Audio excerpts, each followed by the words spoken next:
एक दफा का जिक्र है। एक छोटे से गांव के पास एक पुरानी हवेली थी जिसे अंधेरी हवेली कहा जाता था। कहा जाता था कि रात के अंधेरों में वहां एक भूत का बसेरा है। गांव वालों में से कभी किसी ने इस जगह जाने की हिम्मत नहीं की थी। लेकिन एक दिन कुमार नाम का एक निडर और तजस्सुस से भरपूर लड़का वहां जाने का इरादा कर बैठा।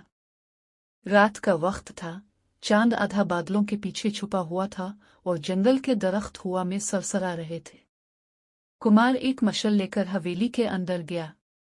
दरवाजे की चरमराने की आवाज और पर्दों का गिरना उसका दिल दहला रहे थे, लेकिन इसकी तजस्सुस ने इसके खौफ पर काबू पा लिया। जब वो अंदर पहुंचा तो देखा कि एक पुरानी अलमारी खुद ब खुद हल रही है।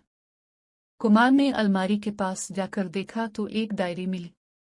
डायरी के पहले सफ़े पर लिखा था, जो यहाँ तक आया है वो सच जानकर वापस नहीं जा सकेगा।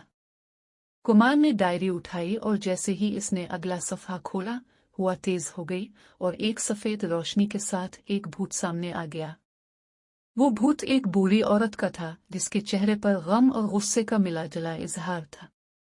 कुमार ने हिम्मत करके पूछा, आप कौन हैं और यहाँ क्यों हैं? भूत मुस्कुराई और बोली, मैं इस हवेली की पहली मालिकन थी। मेरे अपने रिश्तेदारों ने मुझे धोखा देकर कत्ल कर दिया, तब से मेरी रूह इंसाफ के लिए तड़प रही है। अगर तुम मेरी कहानी लोगों तक पहुंचा दो तो शायद मुझे सुकून मिल जाए। कुमार ने वादा किया कि वो इसकी कहानी सबको बताएगा। जैसे ही इसने ये बात कही, भूत के चेहरे पर तसल्ली का असर नजर आया और वो आहिस्ता आहिस्ता हुआ में घुल गई। अगली सुबह कुमार ने गांव के लोगों के सामने वो डायरी और कहानी पेश की। सब ने मिलकर इस बूढ़ी औरत की रूह के सुकून के लिए दुआ की। कहा जाता है कि इसके बाद इस हवेली से कभी कोई आवाज नहीं आई।